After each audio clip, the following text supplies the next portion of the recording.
Okay, so hi guys. So I said we'll do Kings and Generals today. I was thinking of doing the Caesar and Gaul, but then I decided to do the 100 Years' War by Kings and Generals.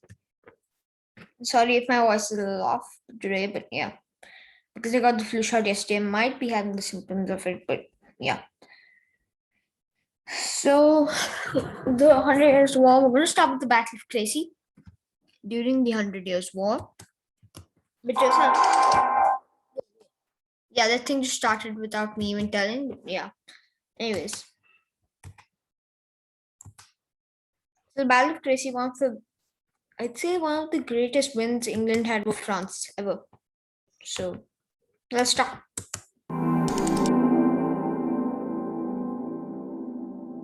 Oh, I'll leave a link to the original video in the description. 1453 marks a conclusion to the age of medieval Europe and the beginning of the early modern age. Yeah, and 1453 was the year when Constantinople got sacked and Byzantine Empire destroyed, and also when the 100 Years' War ended. Age characterized by the feudal system's decline, increased economic prosperity, and more centralized government. Yeah, by increased economic prosperity, he means the economy at the time was focused on agriculture and textiles mostly. And now they start to have more of a mixed economy in Europe. It was famously the year which saw Constantinople's final fall. But that wasn't the only earth-shaking event taking place in Constantinople is basically modern-day Istanbul. 1453. On the other side of Europe, a victorious French army marched into the city of Bordeaux and seized it, ending the final chapter in a century-long conflict between England and... It wasn't actually just a century long, it was 116 years. So they removed 16 years when they talk about that, but yeah. France, the 100 Years' War. How did this generations-long war begin? What were its famous figures, great battles and impacts on the world? Welcome to the Kings and Generals series on the 100 Years' War, beginning with the Battle of Crecy in 1346. Yeah. 2021 is just starting and we've decided to spend more time this year on self-development. When William, Duke of Normandy, conquered England in 1066, his status as a vassal of France's Capetian kings gave rise to a... the paradox, as it's known. The paradox related to that was actually just something odd between England and France, because England, until the 1500s, had territory on the French mainland. The only time it didn't was around the time of King John and Edward I. Well, King John just had barely any. And Edward I and Edward II didn't focus on France, they focused on Scotland. But yeah.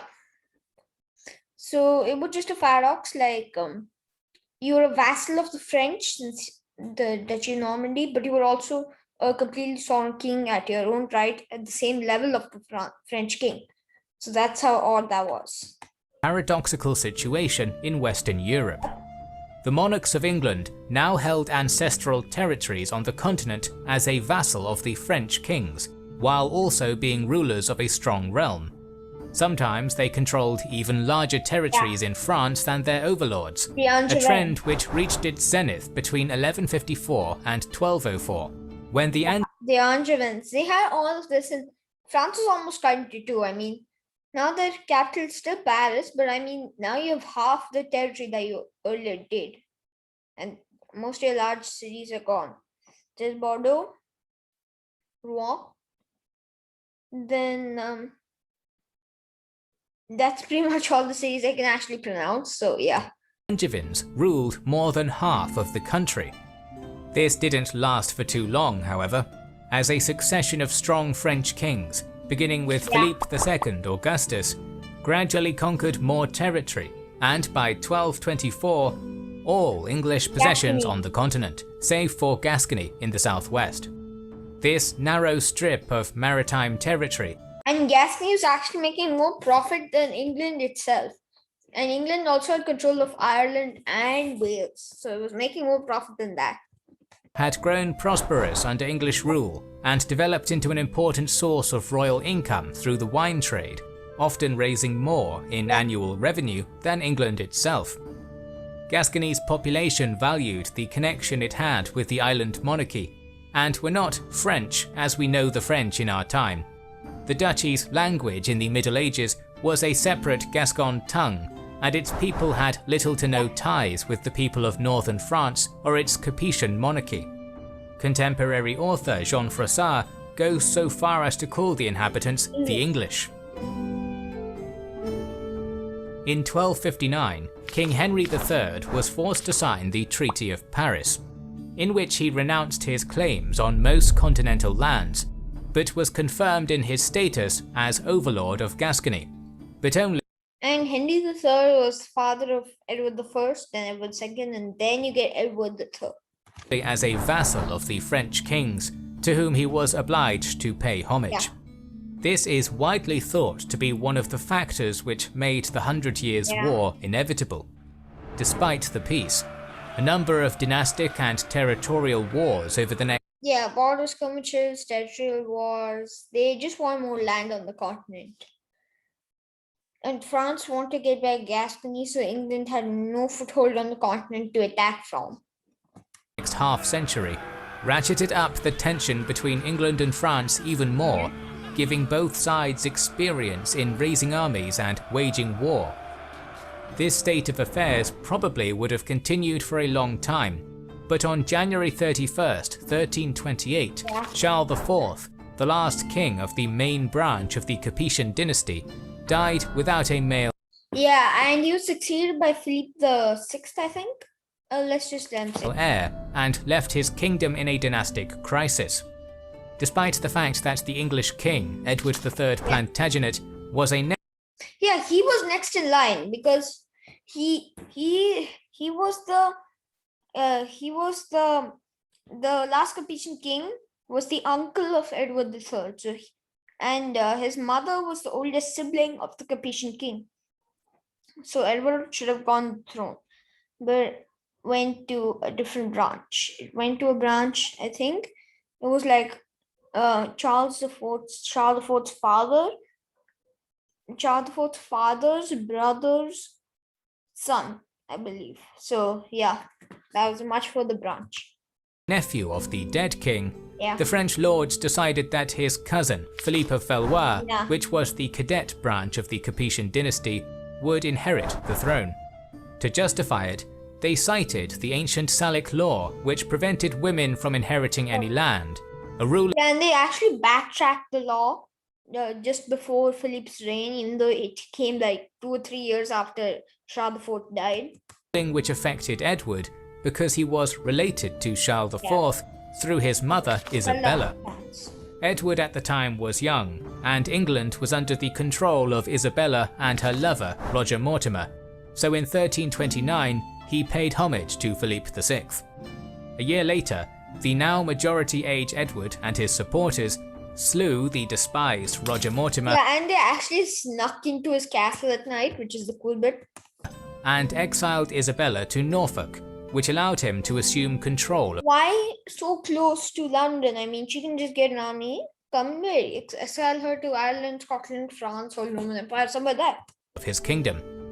The newly minted English king marched north in 1333 and crushed France's Scottish allies at Halidon Hill, leaving David II to seek refuge in Paris at his allies' invitation, who then announced that any future talks must take Scotland's interests into account. No. Edward was not amused, and thereafter he did not like that, because otherwise the future talks, then Scotland would also want land down here, that's why. Considered the French king, his nominal overlord, an adversary. Okay. This is probably what led England's king to grant the fugitive French Count Robert d'Artois refuge in 1336. He had been found guilty of poisoning his aunt in a dispute over the inheritance of the eponymous County of Artois, condemned to death and then chased out of France. Robert arrived in London and was warmly welcomed by Edward III, who granted him an earldom, a few castles, and stipends, Yeah, despite earldom at the time, Edward created the duchies later. So still, earldom was still pretty powerful at this time. The duchies were created after he had like 3 or 4 sons, I think. the fact that Philip VI had declared himself a foe of any who harboured the criminal.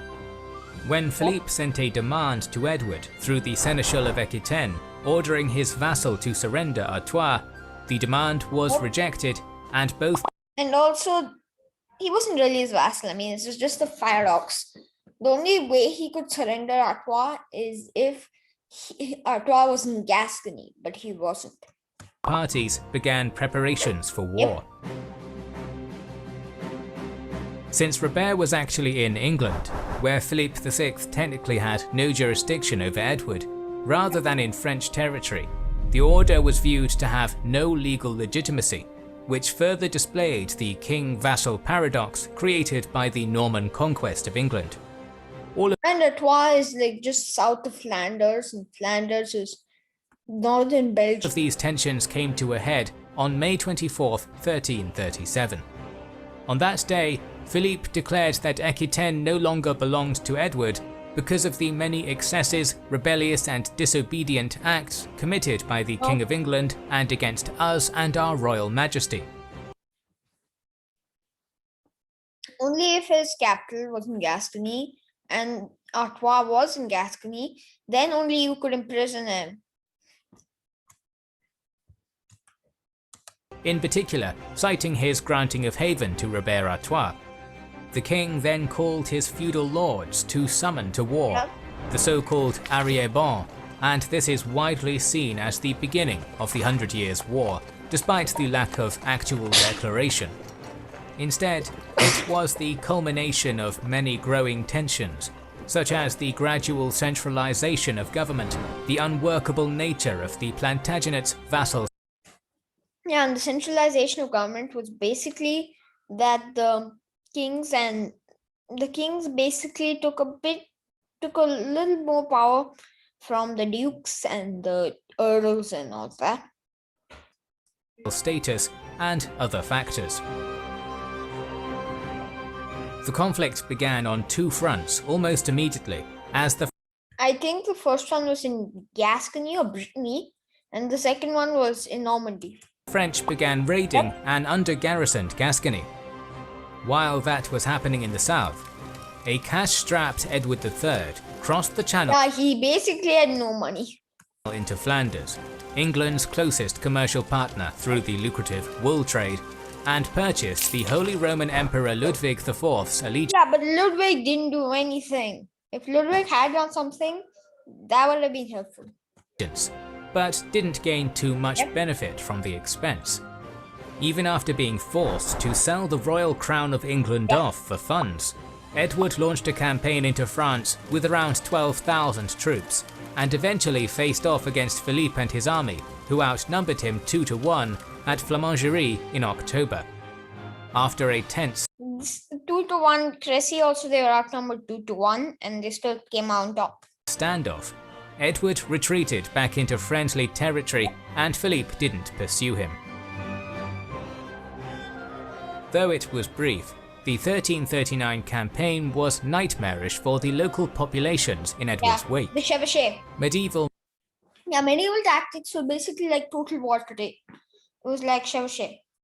Chevauchée was basically when you plundered everything you come across in the enemy's territory, because so that you can hurt their will to fight, and the enemy can't get taxes and good revenue from that area, especially if it's a really helpful area such as northern France or coastal Mediterranean southern France. So yeah. Military strategy was to inflict as much carnage against hostile cities and agriculture. Yeah, but the main issue with that is if you get that territory, you have to rebuild everything from the ground up. So that's the only issue. As possible, which would weaken the enemy government, economy, and ultimately hamstring its ability to wage war. The English king had seen And the English could never be raided by land, at least. The only people that could raid them by land was Scotland. But they were raided a lot by sea, especially by the French Navy, which was actually at the time stronger than the English Navy. the effectiveness of such tactics, especially in rich and densely populated lands such as those in northern France, and so the notorious chevauchée was born. While not yet fully developed, these chevauchées were low-cost raids, using limited resources, with the deliberate aim of systematically devastating and lowering the productivity of territories through which the raiders marched, all the while enriching the invader and weakening the allegiance between the conquered and their king. As the 100 Years' War progressed, the utility of this strategy was to prove itself indisposable. By the time 1340 began though, Edward's campaign had left the king even more monetarily destitute than ever. He basically had a pile of debt. He had so much debt, in fact, that he put 2 Italian banking houses into bankruptcy. So yeah, that's how much debt he got. But this didn't stop him from formally proclaiming himself King of England and France in Ghent during January of that year. The situation in the Channel wasn't going in Edward's favour.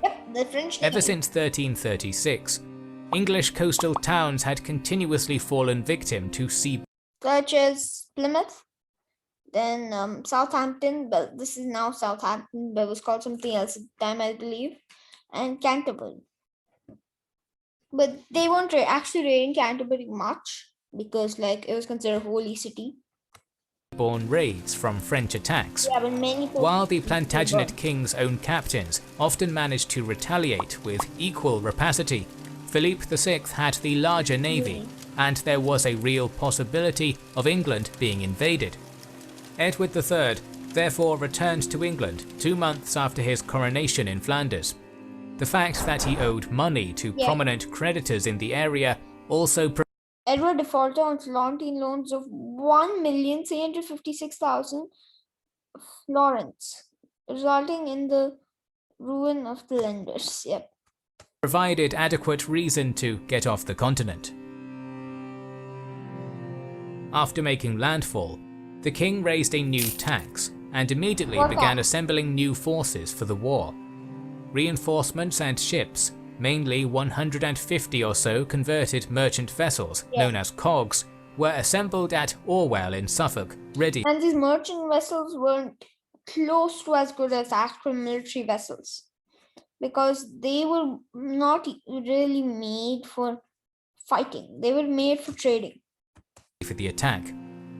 When all was prepared, Edward announced against the advice of his many close officials that he was going to attack France's 200-vessel-strong armada, which was anchored in modern-day Belgium, and destroy it.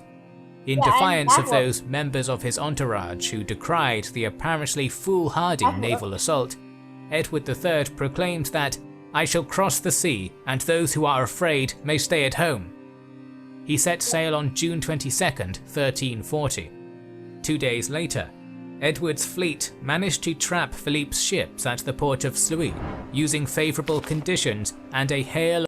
Yeah, I think the wind was blowing in the way that they wanted it to. It was blowing in the face of the enemy ships, which was keeping them at the docks. So, yeah. Of withering arrow fire from longbows to gain control of the battle. It was a decisive and surprising English victory. 10 to 20,000 French were killed, and it is said that only Philip VI's jester dared to inform. Yeah, only his jester. And then Philip VI, once his jester informed him, he actually thought it was a joke for a bit, but then he got what happened. Him of the disaster. However, Edward was undermined by resistance against his tax collection at home, and this forced him to go back to England. But he broke the French. At this point, the 100 Years' War transformed into a proxy war when Duke John III of Brittany died in spring of 1341, igniting a succession crisis between his half-brother John of Montfort and niece Jeanne of Blois. This drew in the larger surrounding. And Blois was basically was the House of Blois was basically descended from the English monarchs, because if you go back to Stephen of Blois, I believe he was, I think that's the house there, and he was the king of England, but then the throne was given to Henry the First, Plantagenet. So yeah. Powers.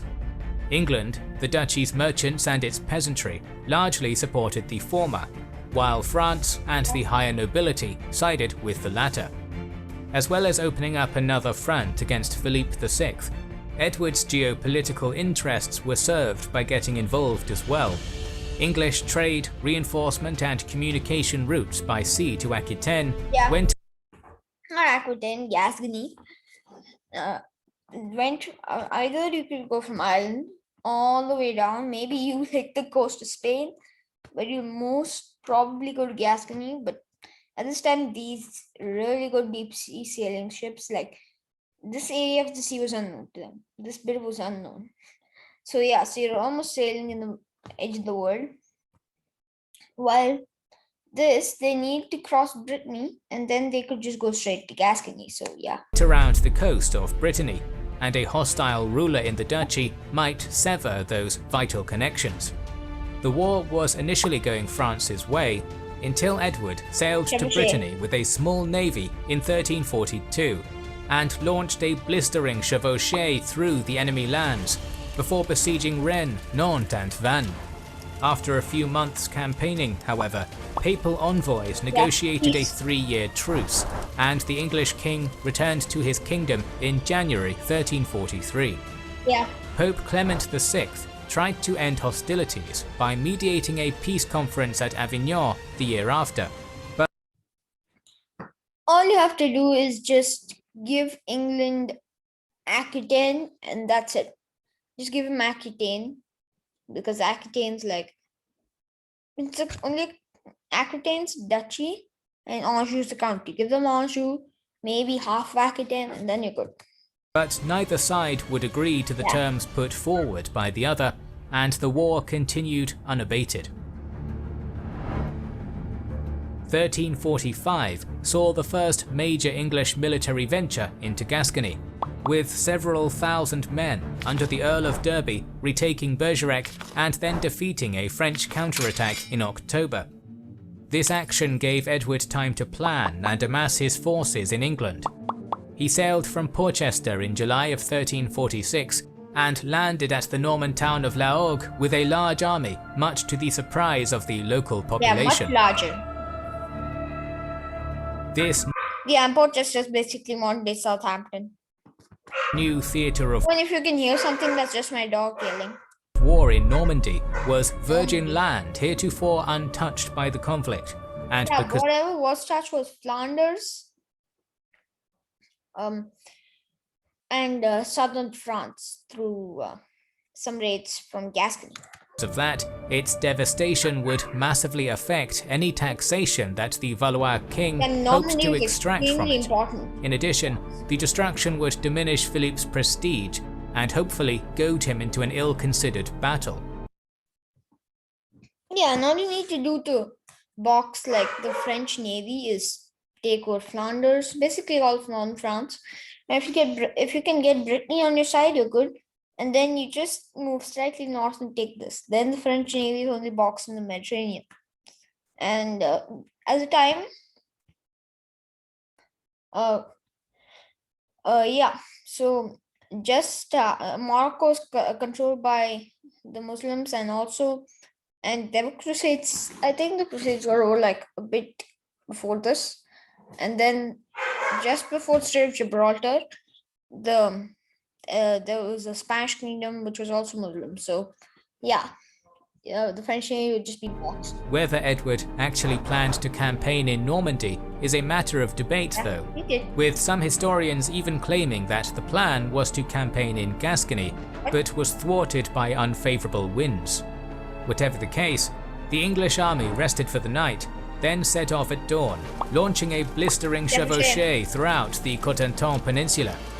Normandy's rich countryside was intentionally ruined. Mills, barns, and orchards were burned. So that the French couldn't get the taxes and everything they needed. And I never knew Paris was actually this far north. So yeah. While barrels of wine were smashed or stolen, nothing was to be left for the French. Edward III reached Caen on July 26th, but despite accepting the garrison's surrender, his army raped, plundered, torched, and killed without quarter. When the 3-day sack was complete, 3,000 townspeople were dead, and the king began sending barges filled with looted riches back to his kingdom. As a wave of terrified refugees fled before him, the English king marched inland towards Paris. At the same time, Philippe VI had received word of the landing and was massing a large army near Saint-Denis. However, it wasn't ready for battle yet, and therefore couldn't intervene as Edward reached Poissy, from where he sent raiding parties out to burn Saint-Cloud And Saint-Cloud was like 2-3 kilometers from Paris, and they could see Saint-Cloud being raided outside. They could, when they were behind the Parisian walls, they could see Saint-Cloud being raided. So yeah, that's how close it was. Saint-Germain, within sight of Paris's very walls. Yep. The English had shown Philippe's subjects that he couldn't protect them, and began marching north again. But now the French army began chasing them, and only narrowly missed an opportunity to pin Edward on the Somme's south bank. Yeah, after he managed to cross. And what will happen in the Somme, like, I don't know, 680 years later? Yeah, we know what's going to happen. Actually, not 680, sorry, 670 years later. The now campaign-hardened army of England encamped in the forest of Crecy on August 26, 1346. Though Edward had managed to evade Philippe's larger army so far, the Valois monarch's vanguard was getting unnervingly close. And they were on a hill, so they were still pretty much safe. So his Plantagenet foe prepared to turn and fight. After a brief reconnaissance, a plan was devised. As Philippe's host, the flower of medieval Europe slowly got closer. And at the time, people thought cavalry could easily win a battle against any infantry. And now Edward was about to thwart that and show that that was not going to happen. But always right. Edward drew up his now reduced forces on an elevated ridge between Crecy and Wedicourt, which looked south into a valley, daring the French to try and knock him off it. Yes. Exact figures for army size are impossible to calculate, but Edward's was probably just over 14,000 strong, made up of 2,500 chainmail-clad men-at-arms and dismounted knights, 2,500... Yeah, he barely had any cavalry, just so that, because he knew that when they were on the ridge, he'll only need cavalry to raid and to chase the enemy army down. Spearmen, and 3,250 light cavalry, known as hobelards. A further 7,000 were England's lethal archery corps, armed with longbows and armor-piercing bodkin arrows. Since the reign of Edward I, every English village had been tasked with contributing men to the National Reserve of Archers precisely for this kind of battle, and were legally obliged to train in the longbow's use each week. This force was divided into 3 groups. Yeah, and the longbows were on the flanks and between these 3 groups. And there was also artillery at the time, so that's good. In front on the left and right. The former was commanded by Earls Arundel and Northampton, while they followed Edward III's son, the 16-year-old Black Prince, into battle. The King's division remained in the rear as a strategic reserve. All 3 had infantry in the centre and longbowmen on the flanks, while fronted by a series of pits, trenches and stakes to serve as a defence. And just in case the cavalry charged him, Edward went in among his men, inspiring and encouraging them, so that men who were inclined to cowardice became brave, whilst also warning them not to plunder until he gave permission, as doing so would endanger the army.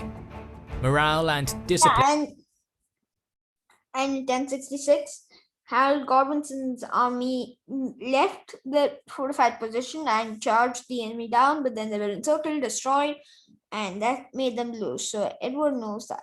And the only reason he doesn't use cavalry is, let's just go back, I don't know, maybe 30 years, to Edward II and Robert the Bruce of Scotland. Then Robert the Bruce, he has like 4 times less the men that England have, and he inflicts the casualties twice the size of his entire army. And the only reason Edward doesn't use cavalry is because when the English were trying to thwart the Scottish square formations, it wasn't working, and most of the cavalry was either dead or captured. Taken care of, the king allowed his troops to break ranks so they could sit, eat, and replenish their strength before battle was joined. The king himself took up command of the field on an elevated windmill near his reserve division. Philippe's strung-out French army began its approach by late afternoon, consisting of just over 30,000 troops, 12,000 mounted knights, 12,000 infantry, and 6,000 crossbowmen. Since the sun was about to set, and the longbow is easily better than crossbow. Anyone could use the crossbow. I mean, even I would be able to use the crossbow. That's how easy it is. But a longbow, it takes pretty much a life of training.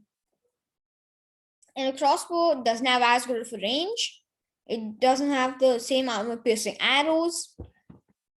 And it even though it does come in larger quantities, it just doesn't work as well as longbow. The army was exhausted from the day's march. Francis Valois King intended to heed the counsel of his outriders to encamp for the night and attack at dawn. The only reason they attacked then was for chivalric pride, when the soldiers would be better rested and prepared. However, a combination of chivalric pride and Philippe's lack of control created a situation where he had to attack. No. It was close to 6 p.m. by the time Valois contingents began their assault. First to advance up the ridge were the Genoese and French crossbowmen, who lacked their protective Pavese shields. As they went forward, a short but incredibly intense thunderstorm soaked the battlefield, damaging the crossbows and rendering them useless. The crossbows were damaged only because of rain, but longbows had no issue because of that. In contrast, the unhindered English longbowmen stepped forward and let loose a storm of arrows, slaying a great number of their French counterparts and setting the rest to flight. Witnessing what they had saw, the French cavalry, which went up after that, literally wiped out. They killed their own archers. Come on, just give them new crossbows and let them attempt again. Or as detestable cowardice from their fleeing skirmishers, the Count of Alençon bellowed, "Ride down this rabble who block our advance." At which and if it wasn't cowardness, come on, your army will also be, your part of the army will also be devastated due to this. It's not cowardness, it's all because of the English archers. At which point the first contingent of knights charged forward and unceremoniously cut down their own infantry. This pointless exertion bogged down the knightly advance and left it struggling at the base of the ridge. At this range, the longbowmen loosed with deadly precision, slaying the French and panicking their horses, the latter helped by 3 organ guns which made a clamour of noise. Though some of the heavily armoured warriors managed to reach the English line, they were hacked to pieces by Edward's dismounted knights. The first charge had been a complete disaster, but the day was not yet over. Undaunted by the initial failure, France's mounted knights continued to mount charges on the English line, putting particular pressure on the English right flank, where the Black Prince was only 16, and this was around the first time he had actually faced combat. So young Black Prince was almost killed. Almost surrounded by the superior numbers of his enemy, the Black Prince sent for help from his father, who refused and famously stated, Let the boy win his spurs, for I want him, please God, to have all the glory. Yeah. After a while, however, the king did send 20 hand-picked knights to assist his son, who found that the Black Prince's contingent had already managed to repulse the charge and were now recovering before the enemy returned. In a subsequent attack, the All you guys have to do is send all of the cavalry you have, all of the infantry you have up the hill and try to outflank this trenchant wall. You just go around here and then pretty much you won. Kill the king maybe. blind King of Bohemia, John, ordered his knights He to was tie blind, their yeah. horses to his own and led their liege into battle. This charge began well, managing to get past the archers, but they were then all cut down by the English infantry. Yeah. The French unsuccessfully charged 50 And they were found dead and they were found dead all tied up again. So yeah. 15 times in all, 15 each becoming times. more disorganized and hopeless than the last. As the battle progressed, even Philippe VI himself joined the fighting. He was injured by an arrow and had more than one horse killed under him before Which made the impression he was dead. So yeah. the battle finally calmed. Witnessing the disaster that was unfolding, one of the Valois king's vassals persuaded him to withdraw. Yeah, that He was did so fun. reluctantly, fleeing with what was left of his army to a nearby royal chateau and then all the way to Amiens. And Amiens was far. In the dark, the English slept on their ridge, not realizing just how much of a terrible toll they had inflicted on the They French. had killed half the French army. So now they got the numbers pretty even. They had lost less than 100 Yeah. men, while Philippe had lost over 10,000, including 1,500 lords and knights. While Edward III's tired troops were in no position to chase Philippe, Yeah. he had gained a great victory and No, his cavalry really didn't fight the battle. They could have just pursued him, but yeah. wanted to exploit it, marching to the port of Calais after his army rested and putting it to siege. As the town slowly starved, further good news came that a Scottish invasion Yeah. prompted by France had been crushed at Neville's Cross near Durham. Calais fell on August 3rd, 1347. It would remain in English hands until 1558. Yeah. Until the times.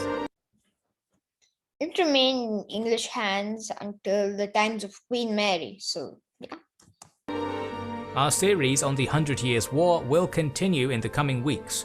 Okay, so yes, that'll end it. I know I'm recording slightly earlier than usual. But yeah, I most probably will record my gaming video really late today. So yeah. So thanks for watching. Smash the like and subscribe button. And yeah, see you next time. Bye.